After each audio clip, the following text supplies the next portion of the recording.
তোমাতেই আসক্ত লেখিকা Tanisa Sultana. Obsidian cipher YouTube channel থেকে আপনারা উপন্যাসটি শুনছেন। পর্ব সংখ্যা 1। ভালোবাসা নয়, এটা এক আসক্তি, ভয়ঙ্কর আসক্তি। ঝলঝানো রাতে, হে পোড়াব রাতে, তুমি আমার অন্ধকার আর রোশনা করনি সে আলতা মাখানো দিনেরা ঢলে পরে রাতে, তারপর রাত্রি জাগানো বাকিটা তোমারই তো হাতে। জেগে জেগে আমি শুধু ঘুমিয়ে পড়তে চাই, থেকে থেকে সেই মেঘেতে যাই, বেড়াতে যাই তোমাকে চলো বলে ফেলি কত কথা কলি, জন্মেছে বলতে তোমাকে চাই। তুমি মানো বা না মানো, মেয়েটির সাথে তোমার বিয়ে হয়েছে, এটা মিথ্যে হয়ে যাবে না? হাফিজুর চৌধুরীর কথা শুনে হাতের কাছে থাকা টি টেবিল খানায় প্রচণ্ড শক্তি প্রয়োগ করে ঘুষি মারে আবরার। মুহূর্তেই টি টেবিলটি ভেঙে গুড়িয়ে যায়। ঝনঝন শব্দে মুখরিত হয় গোটা ড্রয়িং রুম। শক্তপোক্ত হাতের পিঠেও ঢুকে গিয়েছে এক টুকরো কাজ। সেখান হতে গলগল করে গড়াচ্ছে লাল রঙের তরল পদার্থ। তাতে একটুও বিচলিত দেখালো না হাফিজুরকে, যেন তিনি নিজ সিদ্ধান্তে অনড়। এই মুহূর্তে নাতি মারা গেলেও তিনি দমে যাবে না। আতিয়া বেগম আঁচলের মুখ গুজে কেঁদে ওঠে। শ্বশুরের সামনে গিয়ে দুটো বাক্য উচ্চারণ করার সাহস তার নেই, আর না আছে ছেলেকে শান্ত করানোর শক্তি।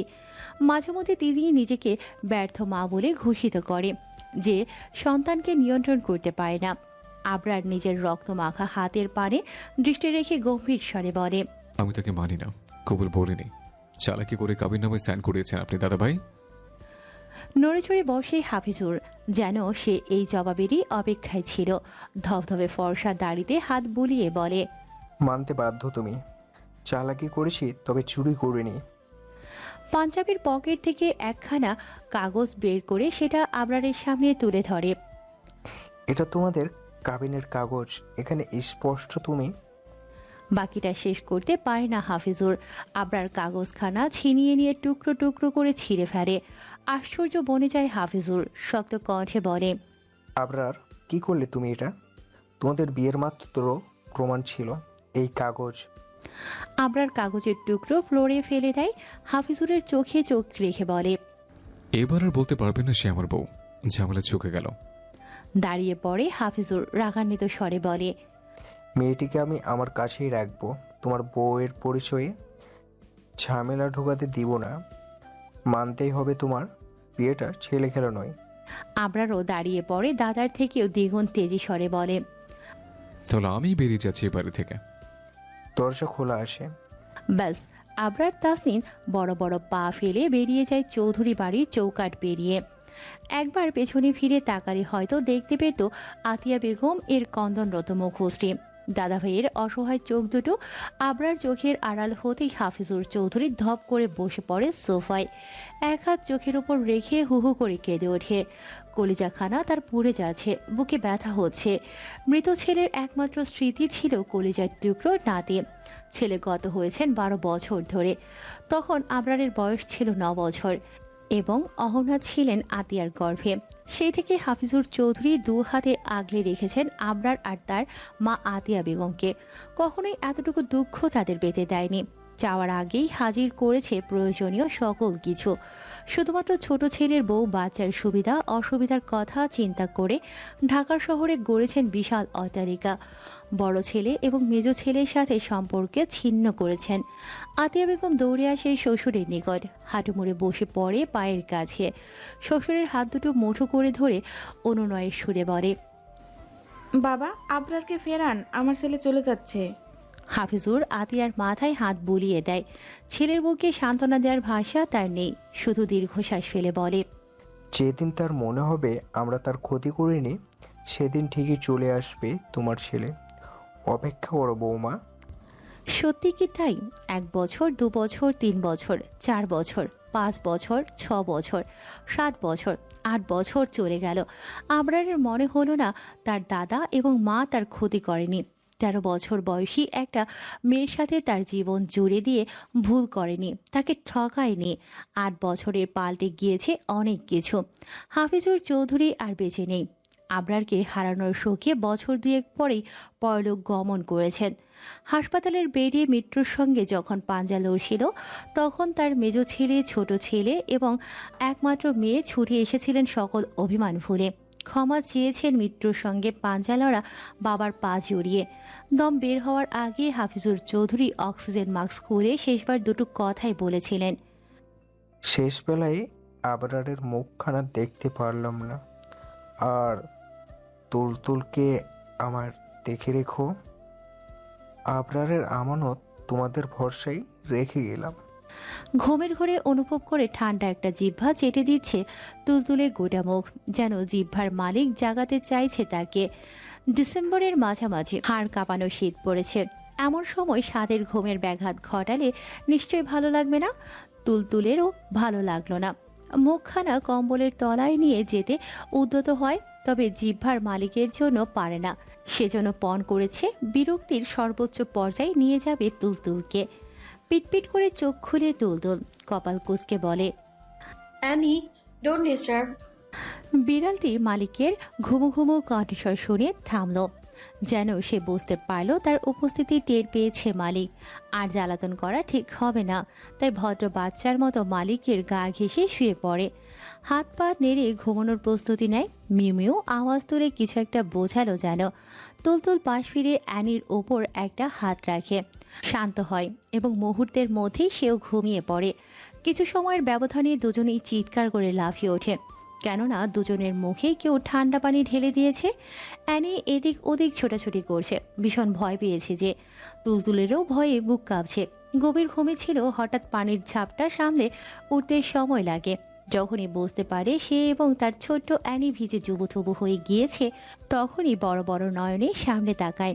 তিথি কোমরে হাত দিয়ে দাঁড়িয়ে আছে, চোখে মুখে রাগের ছাপ স্পষ্ট। তুলতুল চোখ নামিয়ে শুকনো ঢোক গিলে। মুখসহ জামার কিছু অংশ ভিজে গিয়েছে, কম্বলখানা চুপচুপে ভেজা। অ্যানি ছোটাছুটি থামিয়েছে, ঠান্ডা লাগছে বোধহয়, তাই তুলতুলের কোলে এসে গুটিসুটি মেরে বসে পড়ে। তুলতুল নিজের কামিজের অংশ দিয়ে মুছিয়ে দিতে থাকে অ্যানির শরীর। এমনিতেই ঠান্ডা সহ্য হয় না তার, না জানে আবার অসুখ বাঁধিয়ে ফেলে। এহেন আদিক্ষেতা সহ্য হয় না তিথির, তাই মুখ বাঁকিয়ে বলে, মেলোড্রামা শেষ হলে এবার উঠুন মহারানী, অনেক কাজ পড়ে আছে, কাজগুলো শেষ করে উদ্ধার করুন আমায়। তুলতুল অ্যানির শরীরে নজর রেখেই বলে, ডাকতেই পারতে, এভাবে ভিজিয়ে কেন দিলে? এবার শুকোবে কি করে এই ভেজা কম্বল তো সব? তিথি ড্রেসিং টেবিলের সামনে গিয়ে দাঁড়িয়েছে ততক্ষণে। এলোমেলো জিনিসপত্র গুছিয়ে রাখতে রাখতে জবাব দেয়, আম্মু বলল না উঠলে পানি মারতে, তুই তো জানিস আমি আবার আম্মুর কথা ফেলতে পারি না। তুলতুল পাল্টা কোনো কথা বলে না। এর সাথে কথা বললে কথা বাড়বে, এক পর্যায়ে ঝগড়া লেগে যাবে, তখন বকাগুলো তারই খেতে হবে। তাই অ্যানিকে কোলে নিয়ে বিছানা ছাড়ে। রুম থেকে বের হতে উদ্যত হলেই তিথি বলে ওঠে, তোর বিলাইকে লুকিয়ে রেখে যা, ভাইয়া আসছে বাড়িতে, তার সামনে পড়লে বুড়িগঙ্গায় ফেলে দিয়ে আসবে, আর তুইও লুকিয়ে থাকবি। তিথির কথা কানে তুলে না তুলতুল। তুহিন খুব ভালো, সে তুলতুলের অ্যানিকে ভীষণ ভালোবাসে, কিছুতেই ফেলবে না, এটা নিশ্চিত সে। আমার শরীর ভালো নেই ভাবি, রান্না করতে পারবো না। ক্লান্ত ভঙ্গিমায় সোফায় গা এলিয়ে দিয়ে বলেন আতিয়া বেগম। বেশ কয়েকদিন যাবৎ গা গুলোচ্ছে তার, মাছ মাংস খেতে পারছে না, মাথা ঘুরিয়ে বারংবার বমি আসছে। বয়স তার ৪৫ ছুঁয়েছে, চেহারার জৌলুস কমে এসেছে, চোখের নিচে কালি, দু একটা চুলও সাদা হয়েছে। শ্বশুরের মৃত্যুর পরে তিনি স্বেচ্ছায় ভাসুরদের সাথে এক বাড়িতে থাকেন। দুটো ভাসুর খুবই স্নেহ করলেও তাদের বউ খুব একটা ভালো চোখে দেখেন না আতিয়া বেগমকে। সুযোগ পেলে কটাক্ষ করতে ভোলে না। রাজিয়া বেগম লক্ষ্য করে আতিয়া বেগমকে, বলবে বলবে করেও বলা হয়নি, আজকে কপাল কুঁচকে বলেই ফেলে, কাল দেখলাম বমি করলে, মাছ খেতে পারলে না, ঘটনা কি? স্বামী মরেছে এত বছর হয়ে গেল, সন্তানরা ফেলে রেখে গেছে, এই সুযোগে কার সাথে শুয়েছিলে? বড় ভাবির কথায় কোনো প্রতিক্রিয়া করেন না আতিয়া বেগম। যৌবনকালে যখন স্বামী পরলোক গমন করেছিলেন তখন বাবা ভাই বহুবার বলেছিল, আতিয়া নতুন করে জীবন কর, এভাবে দিন যাবে না। আতিয়ার মন গলাতে পারেনি। সম্পর্ক ছিন্ন করেছিলেন বাবা ভাইয়ের সাথে। তাচ্ছিল্যের হাসি ফুটে ওঠে আতিয়ার ঠোঁটের কোণে। রাজিয়ার বিরক্তি আকাশ ছুঁই ছুঁই।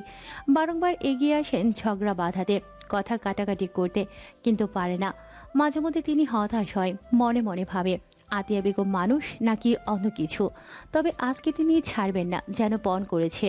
এগিয়ে এসে বসে আতিয়ার পাশে এবং বলেন, তুমি কি ব্যাপারখানা ভেবে দেখছো না? দুটো সন্তানের মা হয়েছো, এই লক্ষণগুলোর সাথে পরিচিত তুমি। কোনো অঘটন ঘটিয়ে ফেললে আগেই বলো, আমরা ডাক্তারের কাছে নিয়ে যাব, অ্যাবর্শন করে আনবো, ঝামেলা মিটিয়ে ফেলবো। চোখ খুলে আতিয়া শান্ত দৃষ্টিতে পর্যবেক্ষণ করেন রাজিয়া বেগমকে। কি অবলীলায় বলে ফেলল কথাগুলো। তার সন্তানরা কাছে থাকলে নিশ্চয়ই তাকে এভাবে অপমান করতে পারত না কেউ। আদ্রিতা অ্যানিকে কোলে নিয়ে এগিয়ে আসে। বড় মায়ের বলা কথাগুলো সে শুনেছে। অপেক্ষায় ছিল মা কখন প্রতিবাদ করবে, কখন বলবে, ভাবি এসব কিছু না, তুমি চিন্তা করিও না। কিন্তু আদ্রিকে হতাশ করে দিয়ে চুপ থাকে আতিয়া। চোখ দুটো টলমলো করে ওঠে। রাজিয়ার মুখোমুখি দাঁড়ায় এবং কাট কাট গলায় বলে, বড় মা, আমার মাকে এমন কথা বলবেন না। তিনি ফুলের মতো পবিত্র। আপনার মন মানসিকতা পরিবর্তন করা দরকার।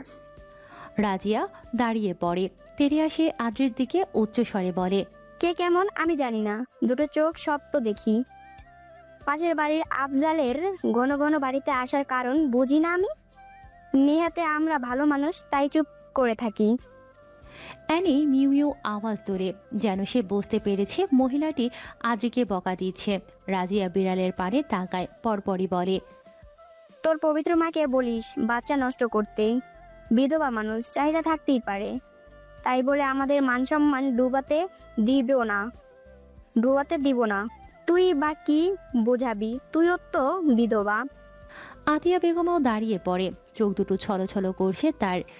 এতক্ষণের এত কথা তার গায়ে না লাগলেও এবারে কলিজায় লেগেছে। ধরে আসা গলায় মিনতি করে বলে, এমন কথা বলবেন না ভাবি। আদ্রিতা বিধবা নয়, ও কখনোই বিধবা হবে না। আদ্রি মুখ বাঁকিয়ে বলে, আপনার বোধহয় স্মৃতিশক্তি হারিয়ে গিয়েছে। আপনি ভুলে গিয়েছেন আমার বিয়ে হয়নি। মা, তুমিও না, এর কথা শুনো না তো। রাজিয়া আরো কিছু বলতে যাবে, আতিয়া তার হাতটা মুঠো করে ধরে, ইশারায় মিনতি করে কিছু না বলতে মুখ বাঁকায় রাজিয়া। আতিয়া বেগম এর থেকে হাতখানা ছাড়িয়ে নেয় ঝাড়া দিয়ে। রাগ তার আকাশ ছুঁই ছুঁই। আদ্রির গালে কষে একটা থাপ্পড় দিতে পারলে শান্তি লাগতো। সাহস কত তাকে বলে তার নাকি স্মৃতিশক্তি হারিয়েছে।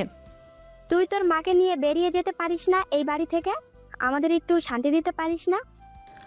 আদ্রিও সমান তালে বলে, এ বাড়িটা বড় মায়ের ছেলের, তাহলে এখান থেকে তোমরা বের হও। বাকিটা শেষ করার আগেই রাজিয়া বেগমের হাত উঠে যায় আদ্রির গালে। খুবই শক্ত একটা থাপ্পড়ে চুপ করিয়ে দেয়। মাথা ভন ভন করছে আদ্রির। কিছু মুহূর্ত চোখ বন্ধ করে দাঁড়িয়ে থাকে। কানে আসে আতিয়া বেগমের আর্তনাদ। অনুভব করে নরম তুলতুলে একখানা হাত জড়িয়ে ধরেছে আদ্রিকে। থেমে যায় রাজিয়া, উচ্চস্বরে বলেই চলেছে, বাড়ির মেয়ে হয়ে আমাকে এসব বলার সাহস কোথায় পায়? মুখ বেড়ে গিয়েছে, একদম ভেঙে গুড়িয়ে দিব। আবার একটা চোর, সে চুরি করে আমার শ্বশুরের থেকে বাড়ি লেখে নিয়ে নিখোঁজ হয়েছে, আমাদের ঘাড়ে রেখে গিয়েছে উটকো ঝামেলা। তার মা একটা বেহাইয়া মহিলা, বুড়ো বয়সে পেট বাঁধিয়েছে। এমন আরও অনেক কিছু। আদ্রি চোখ খুলে তার কোলে থাকা অ্যানি মিমিউ আওয়াজ তুলে বকা দিচ্ছে রাজিয়া বেগমকে। কত বড় সাহস তারই মনিবের গায়ে হাত তুলেছে। আদ্রি কোল থেকে নামালে এতক্ষণে খামছে দিত রাজিয়াকে। আতিয়া বেগম স্নেহমাখা হাত বুলিয়ে দেয় আদ্রির গালে, কপট রাগ দেখিয়ে বলে, বেশি কথা কেন বলিস তুই? চুপ থাকা যায় না? আদ্রি মৃদু হেসে মাথা ঠেকায় আতিয়া বেগমের বুকে এবং ধরে আসা স্বরে বলে, চলো না মা, আমরা অনেক দূরে কোথাও চলে যাই, যেখানে তুমি আমি ছাড়া আর কেউ থাকবে না। আমাদের শান্তির একটা সংসার হবে। জবাব দেয় না আতিয়া বেগম, মনে মনে বলে, আমাদের কপালে শান্তির লেখা নেই রে মা। আমরা যে পোড়া কপাল নিয়ে দুনিয়াতে এসেছি। আমার আবরার আমাদের দুঃখের সাগরে ভাসিয়ে দিয়েছে। সুইজারল্যান্ডের জুরিখ শহর নির্জন এবং নিস্তব্ধ।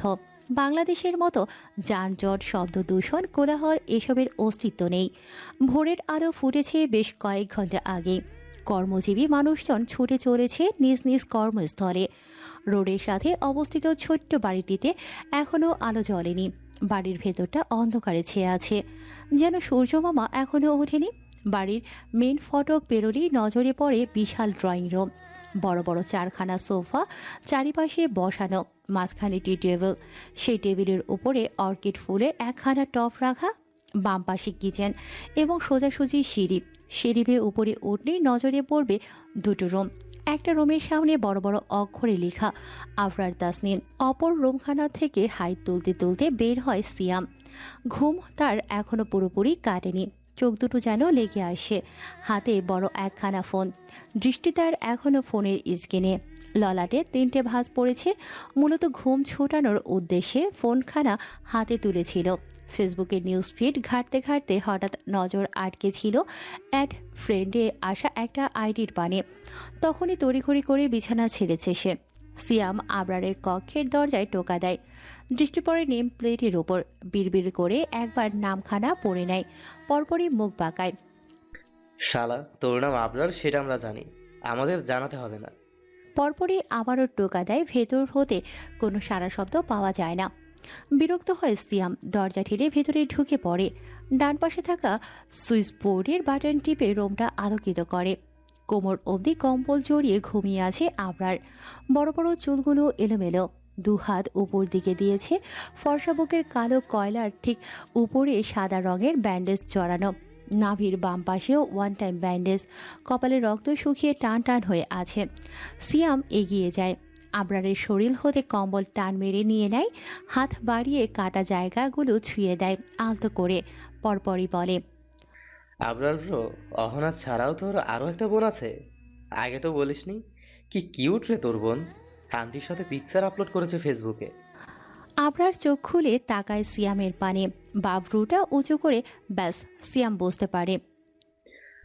কথা বলতে কি প্রবলেম তোর? সব সময় এমন ইশারা কেন করিস? মাঝে মধ্যে মনে হয় আমি তোর বউ বাচ্চাদের নিয়ে সময় কাটাচ্ছি। তোর জোর রোমান্স পেয়েছে তাই ইশারায় ডাকছিস কাছে যেতে। সিঙ্গেল লাইফে এমন ইশারা কতটা যন্ত্রণাদায়ক বুঝিস তুই? আবরার ধীর সুস্থে উঠে বসে, বাঁ হাতে চুলগুলো পেছনে ঠেলে হামি তোলে। দেয়ালে টাঙানো ঘড়ির পাড়ে নজর বুলিয়ে সময় দেখে নেয়। পরপর গম্ভীর স্বরে বলে, Stop the drama and tell me what happened. সিয়াম ধপ করে বসে পড়ে আবরারের পাশে। ফোনখানা এগিয়ে দেয়। সেখানে স্পষ্ট দেখা যাচ্ছে আতিয়া বেগমের কাঁধে মাথা রেখে দূরে অবস্থিত সাগর দেখাচ্ছে একটা মেয়ে। নীল রঙের টপস এবং কালো জিন্স পরনে, তার গলায় ঝুলছে নীল রঙের ওড়না। লম্বা চুলগুলো হাঁটু ছাড়িয়ে গিয়েছে। আবরারের চোখ আটকায় ক্যাপশনে, সেখানে লেখা রয়েছে, আই উইশ আমার জীবনে একজন সুপার হিরো আসতো, আমাকে আর আমার মাকে নিয়ে চলে যেত অনেক দূর, যেখানে সবাই আমাদের ভালোবাসতো, সম্মান করত। সিয়ামের ফোনখানা শূন্যে ছুঁড়ে মারে আবরার। রুম ছাড়িয়ে ব্যালকনি পেরিয়ে তার স্থান হয় বাগানে। ইতোমধ্যেই চোয়াল শক্ত করে ফেলেছে। লাল লাল আঁখি দুটোই যেন আগুন ঝরছে। স্তব্ধ সিয়াম খানিকক্ষণ তাকিয়ে থাকে আবরারের মুখপানে। পরপরই কাঁদো কাঁদো স্বরে বলে, আমার ফোন তোর কি ক্ষতি করেছিল ভাই? 5 দিন হলো ফোনটা কিনেছিলাম।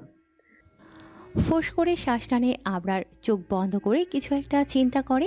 তারপর খাটের পাশে থাকা টেবিলের উপরে থাকা চার্জার হাতে ফোন তুলে ব্যস্ত ভঙ্গিমায় কিছু করতে করতে সিয়ামকে আদেশের স্বরে বলে, 2টো টিকিটের ব্যবস্থা কর ইমিডিয়েটলি। ফোনের শোক ভুলে চিন্তিত হয়ে পড়ে সিয়াম। পরপরই ঠোঁটের কোণে হাসি ফুটে ওঠে। বাই এনি চান্স আবরার কি তার জন্যই মেয়েটিকে এখানে আনার ব্যবস্থা করছে? তোর বোনকে এখানে আনবি? আগেই বলে রাখছি, তাকে কিন্তু আমি বিয়ে করব, প্রেম করব না। আবরার তাকায় সিয়ামের পানে। মুহূর্তে সিয়াম এক দৌড়ে বেরিয়ে পড়ে রুম হতে। প্রথমে বাগানে যেতে হবে, ফোনখানা আস্ত থাকলেই হলো। আবরার বিড়বিড় করে আওড়ায়, আই উইল কিল হার। তার সাহস কি করে হলো আমার আম্মুর পিকচার ফেসবুকে আপলোড দেওয়ার?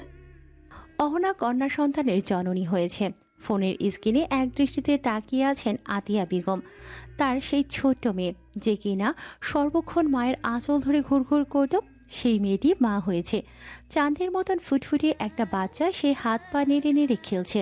তারই পাশে ক্লান্ত ভঙ্গিমায় শুয়ে আছে আতিয়া বেগমের কলিজার টুকরো অহনা। বহু বছর হয়ে গেল মেয়েটাকে সামনে থেকে দেখা হয় না, বুকে জড়িয়ে আদর করা হয় না।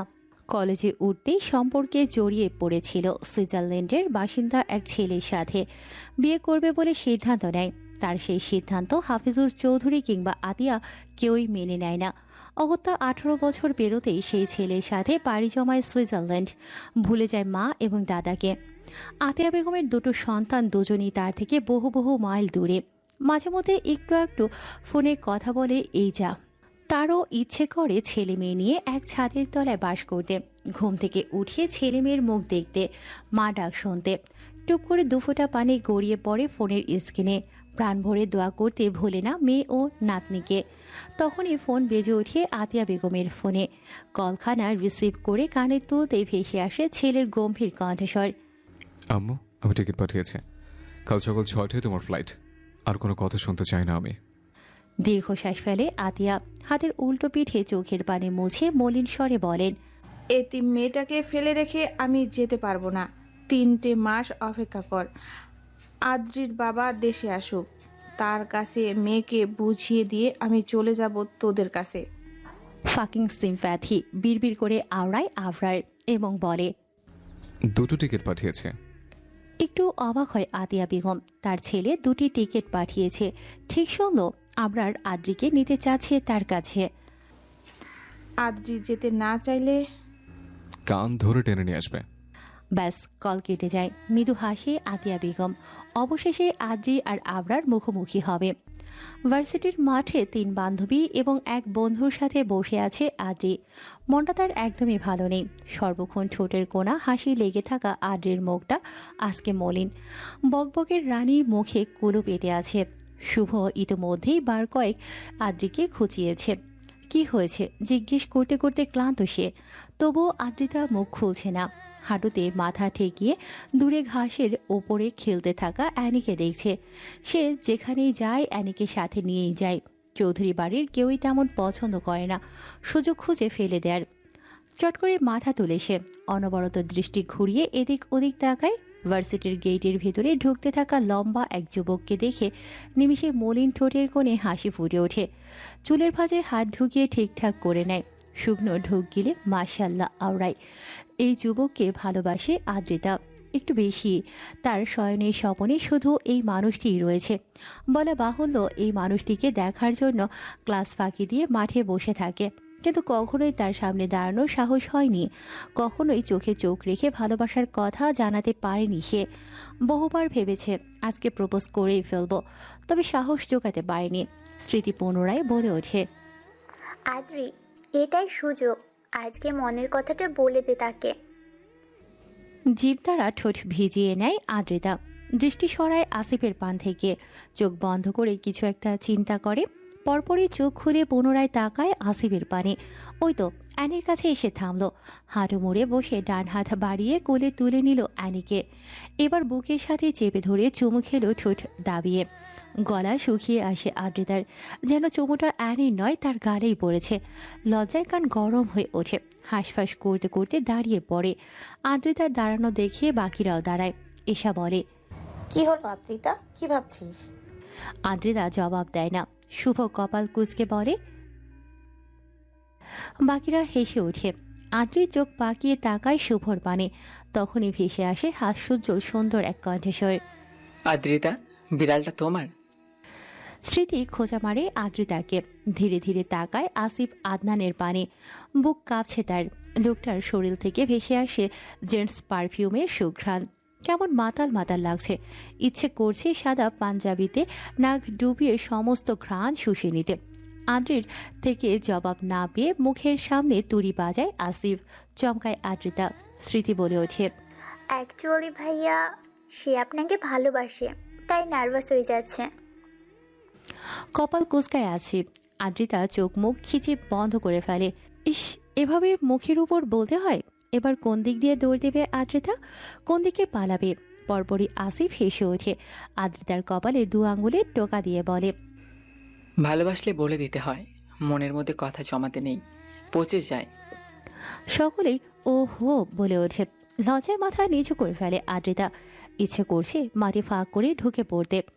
আসিফ অ্যানিকে নামিয়ে দেয়, তারপর আদ্রিতার ডান হাতখানা মুঠো করে ধরে উপরে তোলে। স্মৃতির থেকে কলম টেনে নিয়ে নিজের ফোন নাম্বারখানা লিখে দেয় এবং সাথে সাথেই হাত ছাড়ে। আদ্রিতা বড় বড় নয়নে তাকিয়ে আছে আসিফের পানে। লোকটা তার হাত ধরল। কল করিও, অপেক্ষায় থাকবো। তারপর তারপর আসিফ আদনান চলে যায় ভার্সিটির ভেতরে। পেছনে রেখে যায় স্তব্ধ হয়ে দাঁড়িয়ে থাকা আদ্রিতার এবং তার বন্ধুদের। এতটাই সহজ, মানে আসিফ আদনানও পছন্দ করত আদ্রিতাকে। বাহ! বাড়ি ফিরে দেখতে পায় আতিয়া বেগম বড় বড় দুটো লাগেজ গুছিয়ে ড্রয়িং রুমে বসে আছে। দেখতে তাকে বড়ই উদাসীন লাগছে। বড় মা মেজমা কি মাকে বাড়ি থেকে তাড়িয়ে দিচ্ছে? বুকটা কেঁপে ওঠে। চিন্তিত আদ্রিতা অ্যানিকে কোল থেকে নামিয়ে দৌড়ে গিয়ে বসে পড়ে আতিয়া বেগমের পাশে এবং দুহাতে জড়িয়ে ধরে কাঁধে মাথা রেখে শুধোয়। মা, কোথায় যাচ্ছ তুমি? আমাকে কেন বললে না? আমি যাই আর একটু পরে আসতাম, তাহলে কি আমাকে রেখে চলে যেতে? আতিয়া বেগম হাসে, আদ্রিতার হাতের উপর হাত রাখে। তোর জন্যই বসে আছি, তোকে নিয়ে যাব। কোথায়? সুইজারল্যান্ড। ললাটে ভাঁজ পড়ে আদ্রিতার, ছেড়ে দেয় আতিয়াকে। কেন? তোমার ছেলের কাছে? অহনার বাবু হয়েছে দেখতে। কতদিন থাকবো? 10-15 দিন। সত্যি তো? এখন যা, চট করে জামা পাল্টায়। আদ্রিতা উঠে পড়ে। কয়েক পা এগোতেই অ্যানির কথা মনে পড়ে। সে চলে গেলে অ্যানিকে রেখে যাবে কার কাছে? মুহূর্তে পেছন ঘুরে প্রশ্ন করে, মা, অ্যানি? সেও যাচ্ছে আমাদের সাথে। আদ্রিতার খুশি আর ডাকে কে। সে নাচতে নাচতে চলে যায় রুমে। হাতের নাম্বারখানা খাতায় লিখে ফেলে তারপর বিছানায় তাকাতেই দেখতে পায় তার জামা কাপড় রাখা সেখানে। মাঝে মধ্যে আদ্রিতার মনে হয় আতিয়া বেগমকে কয়েকটা চুমু দিতে। এই মানুষটা এত ভালো কেন? এই যে আদ্রিতার পরনে জামা কাপড়ও ঠিক করে রেখেছে। মনে মনে মাকে হাজারবার ভালোবাসি ভালোবাসি বলতে বলতে ওয়াশরুমে ঢুকে পড়ে। মিনিট 10 মতো সময় নিয়ে তৈরি হয়ে নেয় এবং অ্যানিকেও তৈরি করায়। অনবরত বেজে চলেছে কলিং বেল। বিরক্তিতে চোখ মুখ কুঁচকে ফেলে আবরার। মনিটরে চলছে ইংলিশ মুভি। অতি মনোযোগ সহকারে মুভির মজা উপভোগ করছিল সে। মনিটরে মুভি পজ করে খাট থেকে নেমে পড়ে। শক্তপোক্ত হাতে এলোমেলো চুলগুলো ঠিক করতে করতে কক্ষ হতে বের হয়। ততক্ষণে সিয়াম দরজা খুলে দিয়েছে। একে একে ভিতরে ঢুকে পড়েছে 4 জন পুরুষ। এরা আবরারের বন্ধু, নিহান, আমান, ইভান, আহাদ। তারা ভেতরে ঢুকে একটু নীরব নেই।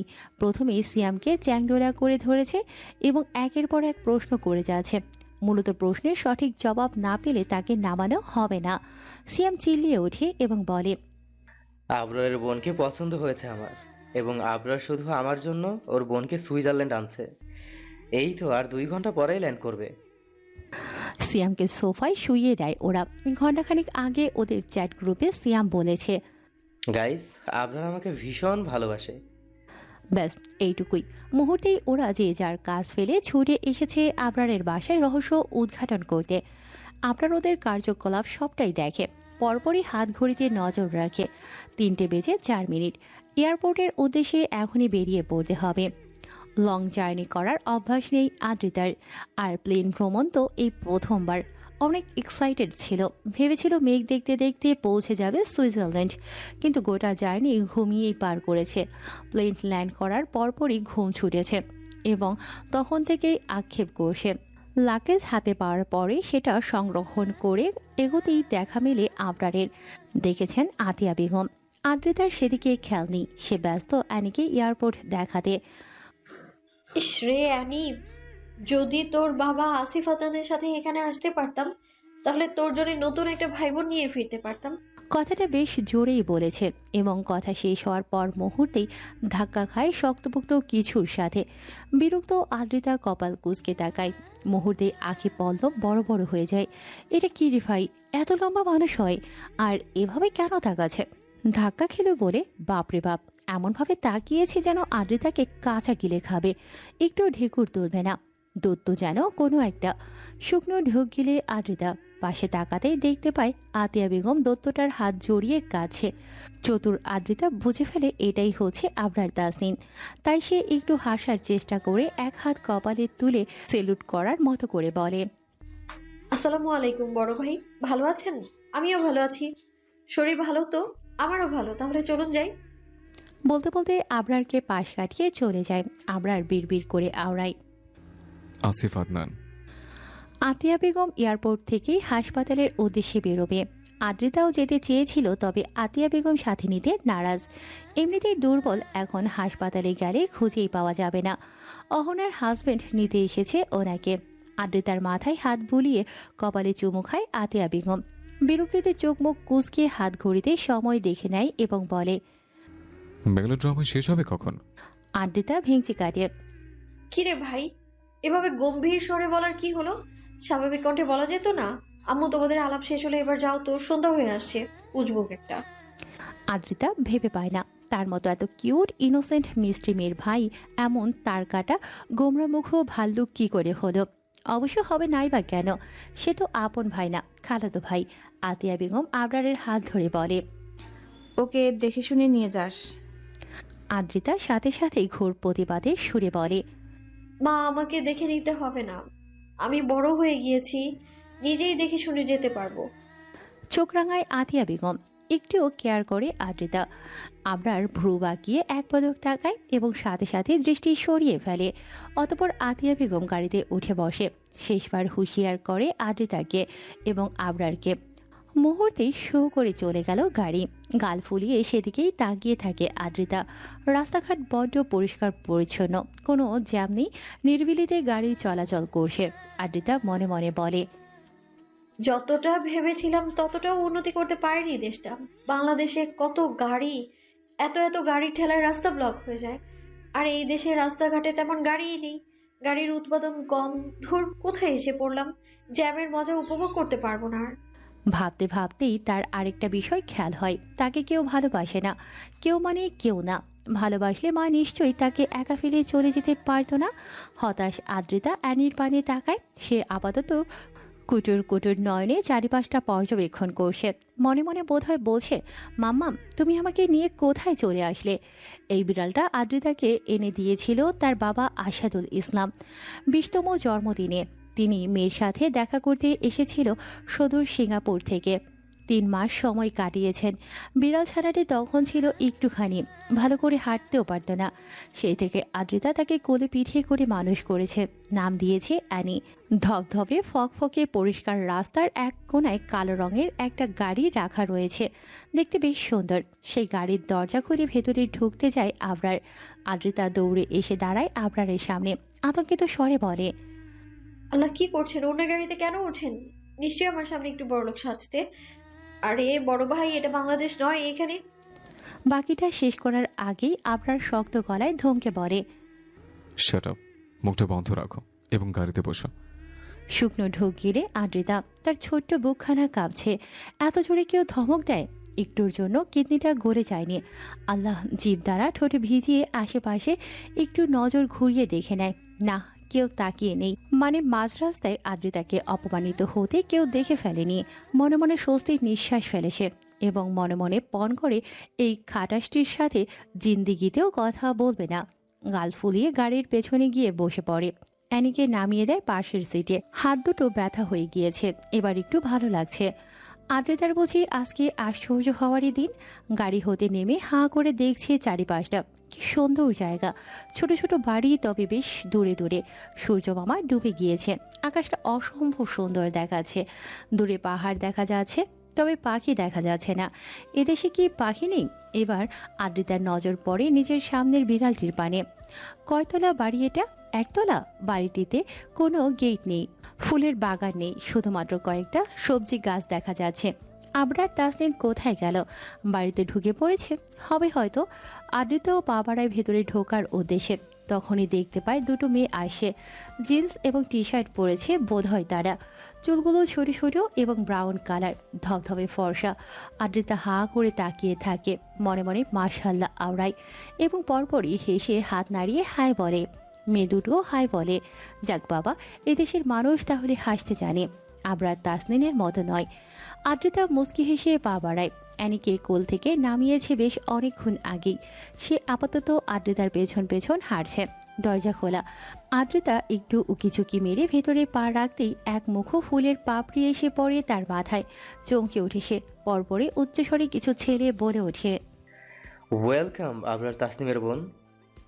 হাসি ফুটে ওঠে আদ্রিতার ঠোঁটের কোণে। সবাইকে সালাম দেয়, এবারেও সকলে একসাথে সালাম ফেরায়। আবরার সিঙ্গেল সোফায় বসে পায়ের উপর পা তুলে ফোন ঘাটছে। সিয়াম হাঁ করে আদ্রিতাকে দেখছে। পিকচারের থেকেও বাস্তবে বেশি কিউট। ইস, পুরোই একটা পুতুল। আমার নিজের টি শার্ট খুলে সোফা মুছতে আদ্রিতাকে বলে। এখানে বসুন ম্যাম। আদ্রিতা আমানের পানে এগিয়ে আসতে আসতে বলে, আমাকে ম্যাম বলতে হবে না, আমার নাম আদ্রিতা, আমাকে আদ্রিতা বলেই ডাকবেন, নাহলে অদ্রি। আহাদ জবাব দেয়, আমি পরি বলে ডাকবো, ট্রাস্ট মি, তুমি পরির মতো সুন্দর। লাজুক হাসে আদ্রিতা। কিছু বলার জন্য হাঁ করতেই আবরার বলে, ওপরের বাঁ পাশের রুমটা তোমার, যাও। সিয়াম বলে ওঠে, সবেমাত্র আসলো, এখানে বসে একটু রেস্ট নিক, তারপর না হয় যাবে রুমে। সিয়ামের কথায় সায় জানিয়ে আদ্রিতাও মাথা নাড়ে, কিন্তু আবরার ফের শক্ত গলায় বলে, যেতে বলেছি আমি। ধুর। মনে মনে আবরারের গোষ্ঠী ষষ্ঠী পুজো করতে করতে নিজ কক্ষের পানে ছড়িয়ে আদ্রিতা এনে এদিক সেদিক ঘুরিয়ে বাসা দেখছে। ইভান খপ করে ধরে কোলে তুলে নেয় এবং বলে, আবরার, কি কিউট রে তোর বোন, সাথে কেকটাও কিউট।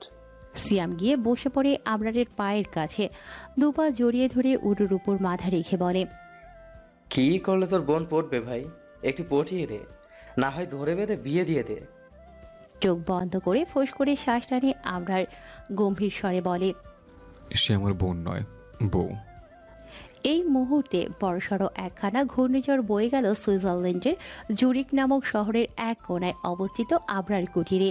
এখানে উপস্থিত সকল মানব স্তব্ধ হয়ে বসে আছে, যেন আসমান ভেদ করে বজ্রপাত এসে পড়েছে তাদের বাধায়, বা প্রাণঘাতী ঘূর্ণিঝড় আক্রমণ করেছে তাদের। ইভানের কোল হতে পড়ে গিয়েছে অ্যানি। একটু ব্যথা পেয়েছে কি সে? ম্যাও ম্যাও আওয়াজ তুলে এদিক সেদিক ছোটাছুটি করছে। সেই দিকে মোটেও হুঁশ নেই কারোরই। বিরক্ত আবরার কপাল কুঁচকে এক পলক অ্যানির পাশে তাকায়। বিড়ালটি কি বুঝলো তাকে চোখ রাঙানো হলো? সে গুটি গুটি পাশে এগিয়ে আবরারের পায়ের কাছে শুয়ে পড়ে। সিয়াম নাকের পাটাতল ফুলিয়ে ফোঁস করছে সাপের মতো, যেন এই মুহূর্তে হামলে পড়বে আবরারের উপর, ছোবল দিয়ে ধ্বংস করে দেবে এই মানবটিকে, ছিন্নভিন্ন করে ফেলবে দেহখানা। আবরার পরবর্তীতে ফোনে মনোযোগ দেয়, অফিসের কিছু ইম্পর্টেন্ট ডকুমেন্টস চেক করছে। আমান ফ্লোরে হাত পা ছড়িয়ে বসে পড়ে, কপাল চাপকাতে চাপকাতে আহাজারি করে বলে ওঠে, মানি না, আমি কিছুতেই মানবো না, এটা হতে পারে না, কোনো মতেই না। আমার কলিজা জ্বলে যাচ্ছে, আমার হৃৎপিণ্ড পুড়ে যাচ্ছে। ওরে তোরা আবরারের মুখে কচু ঢুকিয়ে দে। আহাদ আমানের পাশে বসে কাঁধে হাত রেখে বলে, স্যার প্লিজ উত্তেজিত হবেন না।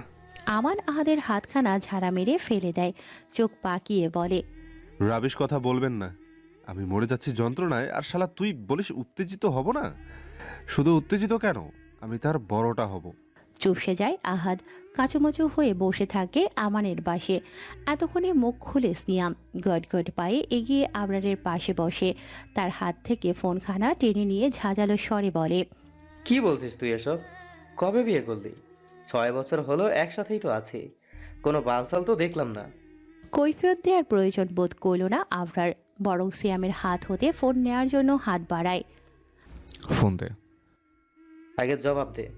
প্রয়োজন বোধ করছি না। হতাশ হয়ে ফোনখানা দিয়ে দেয় সিয়াম। আবরার ফের মনোযোগী হয় ফোনে, যেন আশেপাশের কোনো কথাই তার কানে যাচ্ছে না। সিয়াম ছোট ছোট নয়নে তাকিয়ে থাকে। মিথ্যে কথা বলে না আবরার, তাহলে মেয়েটিকে বিয়ে কবে করলো? মুহূর্তে চিন্তিত হয়ে পড়ে। আহাদ ফোনের স্ক্রিনে সময় দেখে নেয়, এই মুহূর্তেই তাকে যেতে হবে, তাই ব্যস্ততা দেখিয়ে বলে, আমাকে যেতে হবে, আসছি। হ্যাঁ, কালকে আবরারের ক্লাস নেব, বিয়ের ভূত ছোটাবো ঘাট থেকে। পরপর আমানও বলে তারও যেতে হবে। একে একে সকলেই প্রস্থান করে, শুধু রয়ে যায় সিয়াম। সে আবরারের সাথেই থাকে। সকলে যেতে ফোঁস করে শ্বাস টানে আবরার। ফোনখানা ফেলে রেখে দাঁড়িয়ে পড়ে। প্রথমে দরজা আটকায়, পরপরই খুলে ফেলে পরনের থাকা সাদা রঙের শার্টখানা। বুকের ক্ষত গভীর, শার্টে বেশ সমস্যা করছিল। সিয়াম এখনও তাকিয়ে আছে আবরারের পানে। যতক্ষণ না গোটা ঘটনা খুলে না বলবে ততক্ষণ সে দৃষ্টি সরাবে না, এটা জানা আবরারের। তাই কিচেনে ঢুকতে ঢুকতে বলে, মেবি 2015 সাল ছিল। ও মেয়েটার আম্মু মারা যায়, তখন দাদু ভাই রেজিস্ট্রি পেপারে সাইন করেছিল আমাকে দিয়ে। ব্যাস। সিয়ামের কপালে ভাঁজ পড়ে। মানে কি, সেই অনেক অনেক অনেক আগের বিয়ে। আবরার নিজ বক্তব্য শেষ করে রান্নার প্রসেসিং শুরু করে দিয়েছে। ব্যস্ত ভঙ্গিমায় প্রথমে ফ্রিজ থেকে মাংস বের করলো, সেটা পানিতে ভিজিয়ে পেঁয়াজ কাটার প্রস্তুতি নিয়ে ফেলেছে। সিয়াম বড় বড় পা ফেলেই কিচেনে ঢোকে এবং আবরারের পাশে বসে পড়ে, গালে হাত দিয়ে বলে, আই গ্রেস, মেয়েটিকে তোর পছন্দ না, তুই তাকে ডিভোর্স দিতে চাস? খসখস আওয়াজ তুলে পেঁয়াজ কাটতে কাটতে আবরার জবাব দেয়, that's none of A business. ধুর, সহজ কথা সহজভাবে জবাব দিতে পারিস না? দেখ ভাই, তাকে আমার ভালো লাগে, ভীষণ ভালো লাগে। একটা পুতুল সে, তুই তাকে পছন্দ করিস না। তাছাড়া তোদের বিয়েরও কোনো ঠিক ঠিকানা নেই। ভাই, আমাকে ওকে দিয়ে দে, আই প্রমিস, বুকের ভেতরে আগলে রাখবো, ট্রাস্ট মি। জবাব দেয় না আবরার। একটু বিচলিত হয় না, চুপচাপ নিজের কাজ করতে থাকে। বিরক্ত হয় সিয়াম, তবে এইটুকু বুঝেছে আবরার মেয়েটিকে 0%ও পছন্দ করে না। মনে মনে বেশ খুশি হয়। ভাই, তোর তখন লজ্জা লাগলো না এইটুকুনি মেয়েকে বিয়ে করতে? তুই কোনোভাবে বিয়েটা আটকাতে পারতিস। রীতিমতো শিশু নির্যাতন করেছিস তুই। তোর নামে মামলা করবো আমি, হাজতে পড়বো, জেলের ভাত খাওয়াবো। বেশ জোরেই কথাগুলো বলেছে সিয়াম। অ্যানির খোঁজে নিচে নেমেছে আদ্রিতা, তাই সিয়ামের শেষের কথাগুলো শুনে ফেলেছে। মুহূর্তে বড় বড় পা ফেলে কিচেনে প্রবেশ করে খুশি হয়ে সিয়ামের পাশে দাঁড়িয়ে পড়ে। হ্যাঁ হ্যাঁ, চলুন থানায় করে আসি মামলা। শুভ কাজে দেরি করতে নেই, আমি আছি আপনার পাশে। ওনাকে হাজতে রেখে এসে আমরা বারবিকিউ পার্টি করব, ওকে? আবরার ঘাড় বাঁকিয়ে তাকায় আদ্রিতার পানে। সদ্য গোসল করেছে বোধহয়। লম্বা চুলগুলো বাঁধন ছাড়া করে রেখেছে। ঘন কালো চুলগুলো ছড়িয়ে ছিটিয়ে আছে গোটা পিঠ জুড়ে। ভীষণ স্নিগ্ধ লাগছে। সিয়াম হাঁ করে খানিকক্ষণ তাকিয়ে থাকে, চোখের পলক পড়ছে না যেন। একটু চেপে দাঁড়ায় আদ্রিতার দিকে, আনমনে বলে ওঠে, ভীষণ সুন্দর তুমি আদ্রিতা, ঠিক যেন পরি। আদ্রিতার কানে সিয়ামের কথাগুলো বোধহয় ঢুকলো না, কেননা ততক্ষণে তার নজর পড়েছে আবরারের প্রশস্ত বাহুতে। নির্লজ্জ লোক কোথাকার। বাড়িতে একটা নাদোষ নদোষ ছোট মেয়ে আছে, তারপরও খালি গায়ে নাচছে, চরিত্রহীন। নিজ ভাবনার মাঝেই শুনতে পায় লোকটার সেই চিরচেনা গম্ভীর কণ্ঠস্বর। কি চাই এখানে? নড়ে চড়ে দাঁড়ায় আদ্রিতা। সিয়াম ও দৃষ্টি ফিরিয়ে নেয় শুকনো ঢোক গিলে। আদ্রিতা মুখ বাঁকিয়ে জবাব দেয়, কিছু চাই না, এমনি এসেছি। সারাক্ষণ রুমে বসে থাকতে পারি না আমি। আবরার ছুরি আদ্রিতার দিকে তাক করে এগিয়ে আসতে আসতে বলে, মুখ বাঁকাবি না, ওয়ার্নিং দিলাম। আদ্রিতা বড় বড় চোখ করে পিছিয়ে যেতে থাকে। সিয়াম ঘাবড়ায়। একদম আদ্রিতার নিকটে দাঁড়িয়ে ছুরিখানা গলায় চেপে দাঁতের দাঁত চেপে বলে, এটা আমার বাড়ি, যখন তখন রুম হতে বের হওয়া যাবে না, এখানে সেখানে ঘুরঘুর করা যাবে না। It's my order. গলা শুকিয়ে আসে আদ্রিতার। লোকটা কি তাকে মেরে ফেলবে? সে কি ডাকাত? আল্লাহ, এখন কে বাঁচাবে? ভয়ার্ত দৃষ্টিতে তাকায় সিয়ামের পানে, ইশারায় বলে, ওকে বাঁচাও। সিয়াম ইশারায় বোঝায়, আমি কিছু করতে পারবো না। আদ্রিতা আবরারের টকটকে লাল চোখের পানে এক পলক তাকিয়ে ঋণিয়ে নিয়ে বলে, এমন কেন করছেন? আমি তো কিছুই করিনি, আমাকে মেরে ফেলবেন না প্লিজ। এখানে এখনো বাচ্চা কাচ্চার মুখ দেখা বারণ আমার। আবরার ছুরিখানা শব্দ করে ফেলে দেয় ফ্লোরে এবং শক্ত করে আদ্রিতার হাতখানা মুঠো করে ধরে। সিয়াম এবার একটু সাহস পেল বোধহয়, এক পা এগিয়ে বলে, আবরার, কি করছিস তুই? ধরেছিস কেন ওকে? আবরার চোখ পাকিয়ে তাকায় সিয়ামের মুখপানে, আঙুল তুলে বলে, she is my personal property Siam. Siam চুপ করে যায় এবং মাথা নিচু করে ফেলে। আবরার টানতে টানতে নিয়ে যেতে থাকে আদ্রিতাকে। আরে আরে, করছেনটা কি? টানটানি কেন করছেন? এটা কিন্তু একদম ঠিক না। মা আসুক বাড়িতে, আমি বলে দিব সবটা। ননস্টপ বক বক করতে থাকে আদ্রিতা, কিন্তু থামাতে পারে না আবরারকে। টানতে টানতে নিয়ে আসে আদ্রিতার জন্য বরাদ্দকৃত কক্ষে। ধাক্কা দিয়ে ফেলে দেয় কক্ষের ভেতরে, তারপর বাইরে থেকে দরজা বন্ধ করে দেয়। চাপা আর্তনাদ ভেসে আসে ভেতর থেকে। হুমড়ি খেয়ে ফ্লোরে পড়ে যাওয়ার ফলে বেশ ব্যথা পেয়েছে পা এবং হাতের কনুয়ে। জোরে জোরে শ্বাস টেনে নিজেকে শান্ত করার পায়তারা চালায় আবরার। ছোট্ট একখানা কক্ষ দেয়া হয়েছে আদ্রিতাকে। এখানে আসবাবপত্র বলতে ওই একটা ড্রেসিং টেবিল, খাট এবং কাভার্ড। আর কক্ষের সাথে ছোট্ট বারান্দা রয়েছে। সেই বারান্দা হতে বিশাল পাহাড়ের দেখা মেলে। গাঢ় সবুজ রঙের উঁচু উঁচু পাহাড় দেখতে মন্দ লাগে না। এদেশে বোধহয় পাখির সংখ্যা কম, তাই তো এই সোনালি সন্ধ্যায় কিচির মিচির আওয়াজ ভেসে আসছে না। জাগ বেঁধে আপন নীড়ে ফিরে যাওয়ার দৃশ্য চোখে পড়ছে না। কেমন জানি ফাঁকা ফাঁকা লাগছে শহরটা। এই শহরের বাতাসে প্রশান্তি খুঁজে পাচ্ছে না আদ্রিতা। বাংলাদেশে থাকলে এতক্ষণ তিথি আপুর সাথে ঝগড়া করতে পারত। তুহিন ভাই আইসক্রিম এনে দিত, বড় মা বকা দিতে দিতে অস্থির হয়ে উঠত। রাগ করে আদ্রিতা মায়ের ফোন খানা নিয়ে ছাদে চলে যেত। বাবা নামক লোকটিকে কল করত। দীর্ঘক্ষণ কথা বলে মন ভালো করতে পারত। আদ্রিতার মনে পড়ে গত কয়েকদিন হলো বাবার সাথে কথা বলা হয় না। শীতের আমেজ পড়েছে, রাত বাড়ার সাথে সাথে বাড়ছে শীতের প্রতাপ। আদ্রিতা মনে করার চেষ্টা করে বাংলাদেশে শীতের সহজ ছিল কিনা। মনে পড়ে মগজ গলে যাওয়ার মতো উত্তাপ বাংলাদেশে, আর এখানে শীত মানা যায়। বারান্দায় যেন শীতটা একটু বেশি। সেই শীতকে উপেক্ষা করে বসে আছে আদ্রিতা, কিছুতেই সরবে না এখান থেকে। গায়ে গরম কাপড় নেই, ওই তো সাদা রঙের লেডিস শার্ট এবং রেইনবোয়ের মতো বিভিন্ন রঙের স্কার্ট। চুলগুলো এলোমেলো হয়ে ছড়িয়ে ছিটে আছে ফ্লোরে, সেদিকে একটুও মনোযোগ নেই তার। মা খানিকক্ষণ আগেই এসেছে বোধহয়। আদ্রিতাকে ইতোমধ্যেই দুবার ডেকেছে, সাড়া দেয়নি সে, আর প্রতিজ্ঞা করেছে সাড়া দেবেও না। একটু বেশি কষ্ট পেয়েছে কি না, এমনটা কেন করবে? তখন আবরার বাইরে থেকে দরজা বন্ধ করে রেখে গেলেও পরে আদ্রিতা ভেতর থেকে বন্ধ করে রেখেছে। সে আর এই কক্ষ হতে বের হবে না, হবে না ওই পাষাণ পুরুষের মুখোমুখি, দেখাবে না এই মুখখানা তাকে। যতদিন থাকবে সুইজারল্যান্ড নামক দেশে ততদিন এই বারান্দায় কাটিয়ে দেবে। ব্যাস, ভাবনা চিন্তা করে সিদ্ধান্ত নেওয়া শেষ।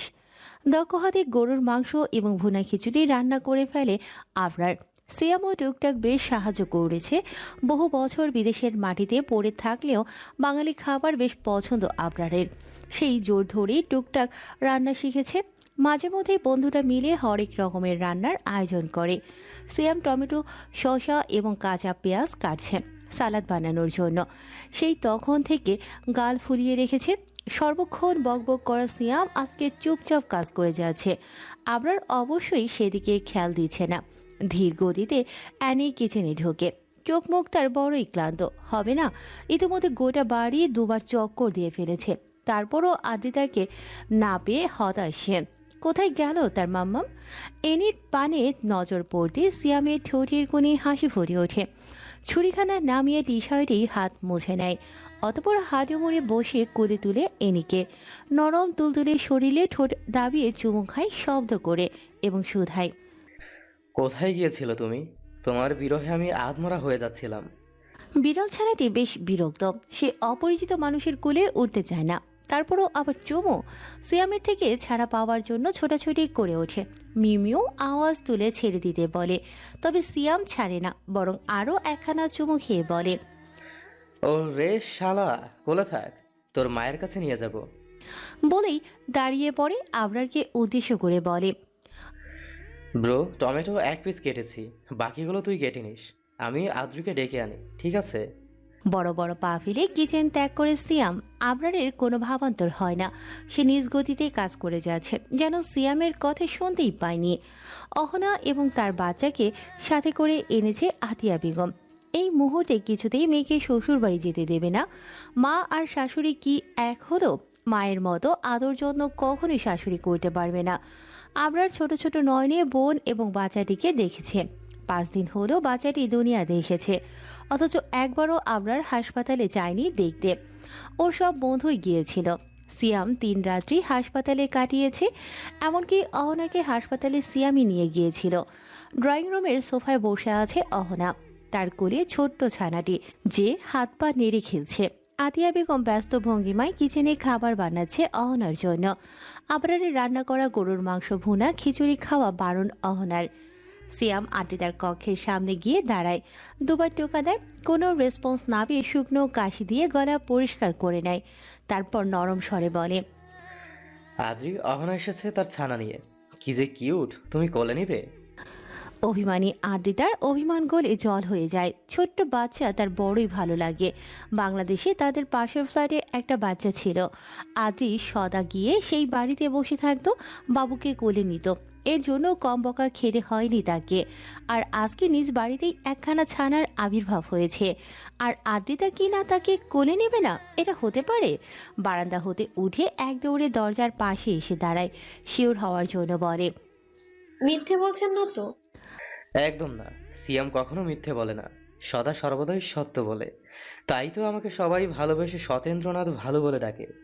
আদ্রিতা দরজা খুলে সিয়ামের পানে তাকিয়ে মুচকি হাসে। অ্যানি আদ্রিতাকে দেখতে পেয়ে মিউ মিউ আওয়াজ তুলে হাত এগিয়ে দেয়, যেন শত শত বছর পরে দেখা মিলেছে মায়ের। আদ্রিতা তাকে কোলে নেয়, মাথায় পরপর কয়েকটা চুমু খেয়ে এগিয়ে যায় ড্রয়িং রুমের পানে। সিয়াম মাথা চুলকে বিড়বিড় করে বলে, প্রেমে পড়েছে মন, প্রেমে পড়েছে, অচেনা এক মানুষ আমায় পাগল করেছে। অহনা এক পলক তাকায় আবরারের পানে। বড়ই আশা ছিল তার আবরার এগিয়ে আসবে, বাবুকে কোলে নেবে, অহনাকে জিজ্ঞেস করবে কেমন আছিস, কিন্তু সেসব কিছুই হয় না। পাষাণ আবরার বোন ভাগ্নিকে এড়িয়ে নিজ কক্ষের পানে অগ্রসর হয়। আখি পল্লব ভিজে ওঠে অহনার। কি করেছে সে? কেন এত দূরত্ব তাদের দুই ভাই বোনের মধ্যে? অনেক ভেবেও বুঝতে পারে না তার দোষটা কোথায়। আমরা তো ছোট থেকেই এমন, বাবা মা বোন কারোর প্রতি তার তেমন টান ছিল না। আলো তাকে হার্টলেস বানিয়েছে হয়তো। আদ্রিতা ঝড়ের গতিতে এগিয়ে এসে অহনার পাশে বসে বাবুর পানে তাকিয়ে একগাল হেসে বলে, আসসালামু আলাইকুম আপু, ভালো আছেন? আমি আদ্রিতা, চিনেছেন আমায়? অহনা মৃদু হাসে। ওয়ালাইকুম আসসালাম, চিনেছি তোমায়। বাবুকে একটু কোলে নেবেন? আমি হ্যান্ডওয়াশ দিয়ে হাতটা ধুয়ে এসেছি। অহনা আদ্রিতার কোলে দেয় বাবুকে। সে কি খুশি আদ্রিতা!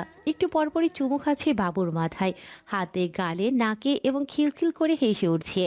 অ্যানি এসে আদ্রিতার পায়ের কাছে বসে পড়ে, কুটুর কুটুর নয়নে দেখতে থাকে তার মনিবকে এবং লেজ নাড়াতে থাকে। যেহেতু অহনা অসুস্থ এবং সিঁড়ি বেয়ে যাতায়াত করতে পারবে না, তাই তার জন্য নিচের একটা কক্ষ বরাদ্দ করা হয়েছে। সে কক্ষে চলে যায় অহনা।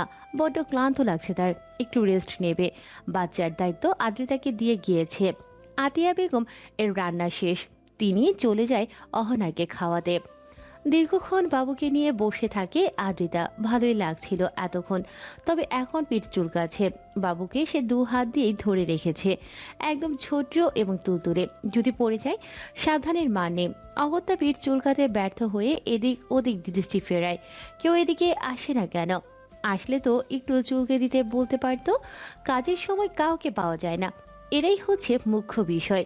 বিরক্ত আদ্রিতা বিড়বিড় করে বকা দিতে থাকে সবাইকে। তখন দেখতে পায় আবরার নামছে সিঁড়ি বেয়ে, স্যুট বুট পরে, চুল টুল খাড়া করে। লাট সাহেব যেভাবে এক একটা সিঁড়ি অতিক্রম করছে, যেন বলিউড হিরো আবরার তাসনিন। অবশ্যই হিরোদের মতোই দেখায় তাকে, খালি ওই একটু ঠোঁটে সমস্যা। মনে মনে ভেঙচি কাটে আদ্রিতা, বিড়বিড় করে বলে, শালা কোথাকার! ভাবখানা ধরে কি যেন রাজপুত্র কোনো রাজ্যের। ওরে গোলামের পুত, ইচ্ছা তো করে তোর লম্বা চুলগুলো কুচি কুচি করে কেটে দিয়ে ভাব ছোটাই। আবরারকে বকতে বকতেই একখানা কথা মাথায় আসে। বেমালুম ভুলেই গিয়েছে খানিকক্ষণ আগে এই পাষাণ লোকটা তাকে রুম বন্দি করে রেখেছিল। শুকনো কাশি দিয়ে গলা পরিষ্কার করে নেয় আদ্রিতা, তারপর বলে ওঠে, এই শালাকে দিয়ে কাজটা করিয়ে নেওয়া যাক। বড় ভাই, পিঠ চুলকানিটা আমায় একটু এনে দিন তো। আবরারের পা থেমে যায়, ভ্রু কুচকে তাকায় আদ্রিতার পানে। পিঠ চুলকানি চেনেন না? ওই যে লম্বা করে দাঁত থাকে যে চারটা, জামার ফাঁকা দিয়ে ঢুকিয়ে অনায়াসে পিঠ চুলকানো যায় যে, চেনেন না? আবরার দাঁতে দাঁত চেপে ইডিয়ট শব্দটা আউড়িয়ে বড় বড় পা ফেলে বেরিয়ে যায় সদর দরজা দিয়ে। চিন্তিত হয় আদ্রিতা, অনেক হিসেব নিকেশ করে আবিষ্কার করে, হয়তো সুইজারল্যান্ডে পিঠ চুলকানির নাম ইডিয়ট।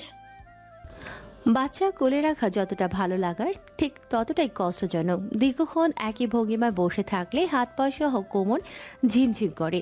আদ্রিতারও তেমন হয়েছে। এই মুহূর্তে মনে হয়েছে কোমরখানা ভেঙেই গিয়েছে।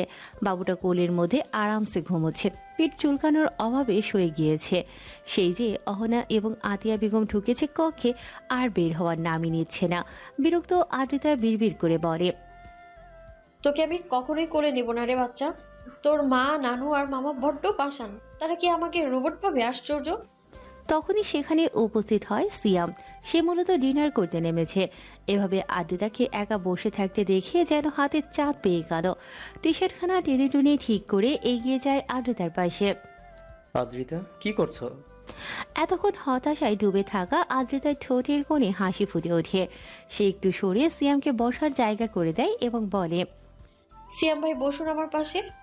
সিয়াম হাসি মুখে বসে পড়ে। ওকে একটু কোলে নিন ভাইয়া, আমার হাত পা কোমর ভেঙে যাচ্ছে। সরল সিয়াম আদ্রিতার থেকে নিয়ে নেয় বাবুকে। প্রথমবার নয়, এর আগেও হসপিটালে গিয়ে কোলে নিয়েছে কয়েকবার, তাই খুব একটা অসুবিধা হলো না। আদ্রিতা দাঁড়িয়ে পড়ে, হাত পা নেড়ে একটু ব্যায়াম করে নেয়, তারপর বলে, ওরে সিয়াম ভাই, আমি কোনো কষাইয়ের আস্তানে ঢুকে পড়লাম। এখানকার কারোরই মন মানসিকতা নেই, মানবিকতা নেই কারো। মানবিক শব্দটা মানেও বোধ হয় এরা জানে না। সিয়াম নিজেও চেষ্টা করে মানবিকতা মানে কি।